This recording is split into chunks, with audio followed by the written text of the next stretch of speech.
এখন বিয়ের মরশুম চলছে। ৪ দিনে এটা তৃতীয় অনুষ্ঠান। আজ রাতে তোমার কাজিনের সঙ্গীত, আর তুমি ঠিকমতো বালিশ থেকে মাথা তুলতেও পারছো না। পরিবারের গ্রুপে কেউ একটা চ্যাট পাঠালো, হ্যানোভার ড্রিপ দেওয়া লোকটা তোমার ঘরে আসছে। শুনতে বেশ সুবিধাজনক, তাই না? একজন ডাক্তার হিসেবে আমি বলি, ওই মেসেজে কি ছিল না সেটা জানো। বিয়ের আইভি ড্রিপ এখন নতুন ট্রেন্ড। হ্যাঁ, ঠিকই শুনেছ। লোকজন এই ধারণার ওপর অনেক ভরসা রাখে, কিন্তু এর পেছনে জীববিজ্ঞান আর বিজ্ঞান সম্পর্কে খুব কমই জানে। অখিলেশ গান্ধী সব জানাতে এলাম। হ্যানোভার সারাতে আইভি ড্রিপ নিয়ে যা যা জানা দরকার। তাহলে আসলে কি হচ্ছে? হ্যাংওভার নিয়ে কেউ তোমাকে যা বলছে না, সেটা হলো ওই মাথা ব্যথা আর বমি ভাব, যেটা মনে হয় যেন ট্রাক এসে ধাক্কা মেরেছে। ওটা শুধু ডিহাইড্রেশন নয়, তোমার শরীর যেন যুদ্ধক্ষেত্রে ইনফ্ল্যামেশন বা প্রদাহের বিরুদ্ধে লড়ছে। তোমার শরীর মূলত সেই একই রাসায়নিক পদার্থ ছাড়ছে যেগুলো তোমার ইমিউন সিস্টেম জ্বর হলে ছাড়ে। একটা আসল তথ্য বলি, আমাদের লিভার নির্দিষ্ট গতিতে অ্যালকোহল পরিষ্কার করে মোটামুটি প্রতি ঘন্টায় 1 গ্লাস করে। আর কোনো আইভি ড্রিপ যত দামি হোক না কেন, তোমার লিভারকে দ্রুত কাজ করাতে পারে না। এটা ঠিক যেন ট্রাফিক জ্যামে হর্ন বাজানোর মতো। মনে হয় কিছু হচ্ছে, কিন্তু এতে প্রক্রিয়া দ্রুত হয় না। আসলে সত্যিটা যতটা ভাবো তার চেয়েও সহজ। হ্যাংওভার থেকে মুক্তির একমাত্র উপায় হলো সময় এবং পর্যাপ্ত ঘুম। পুনরুদ্ধারের সময় খবরের কাগজে বারবার দেখি বিয়েতে আইভি বার থাকে।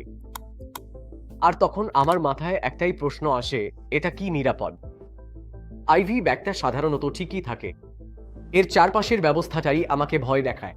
বিয়ের আইভি বারে যে ব্যক্তি আপনার শিরায় সূচ ঢুকাচ্ছে, তারা কি এই কাজের জন্য প্রশিক্ষিত? তাদের কি সঠিক চিকিৎসা যোগ্যতা আছে? যদি কারো অ্যালার্জিক রিয়াকশন হয় তাহলে? যদি রক্ত প্রবাহে বাতাস ঢুকে যায় তাহলে? কাছাকাছি কোনো ইমার্জেন্সি কিট আছে? আইভি ড্রিপ দেওয়ার আগে তারা কি অন্তত আপনার রক্তচাপ পরীক্ষা করে? মানে এমনকি হাসপাতালে হলেও আইভি ড্রিপ সংক্রান্ত জটিলতা যেমন শিরার প্রদাহ এবং ত্বকের সংক্রমণ খুব একটা বিরল নয়। এমন কোনো জরুরি অবস্থা যদি হোটেল রুমে হয়, কল্পনা করতে পারেন, অথবা বিয়ের ভেন্যুতে কিংবা পার্টির টেন্টে। এই ড্রিপগুলোর কিছুতে প্রেসক্রিপশন ওষুধ থাকে, যেমন বমি কমানোর ওষুধ, অ্যান্টাসিড যা আপনার হার্টের রিদমে প্রভাব ফেলতে পারে, আর পেইন কিলার যা পেটে রক্তক্ষরণ ঘটাতে পারে। এগুলোকে প্রেসক্রিপশন ওষুধ বলা হয় কারণ এর একটা কারণ আছে। এগুলো প্রেসক্রাইব করার জন্য হুট করে কোনো মেডিকেল স্ক্রিনিং ছাড়া দেওয়ার জন্য নয়। এটা কেবল অবহেলা, আত্মপরিচর্যা নয়। তাহলে সেই আইভি ড্রিপ নেওয়ার বদলে আপনি আসলে কি করতে পারেন? সবচেয়ে সহজ সমাধানগুলোই অনেক সময় সবচেয়ে ভালো, যেমন ওআরএস সলিউশন। এটা একই ধরনের ইলেকট্রোলাইট দেয়, শুধু আপনার এট আর অন্ত্র দিয়ে শোষিত হয়। নারকেল পানি, যেটাতে একই ধরনের প্রাকৃতিক ইলেকট্রোলাইট আর পটাশিয়াম থাকে, যা আপনার শরীরের সত্যিই দরকার। আপনার পুরনো দিনের লেবুর শরবত একটু লবণ দিয়ে এটাও কাজ করে।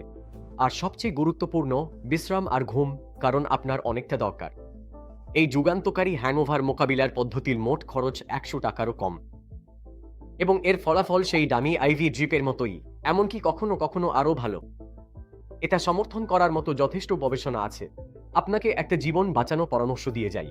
আপনি যদি দেখেন কেউ খুব ঘুম বিভ্রান্ত, অদ্ভুতভাবে শ্বাস নিচ্ছে, বুকের ব্যথা আছে, তীব্র শ্বাসকষ্ট, বা বারবার বমি করছে, বা বমিতে রক্ত আছে, তাহলে সেই আইভি ড্রিপ বুক করবেন না।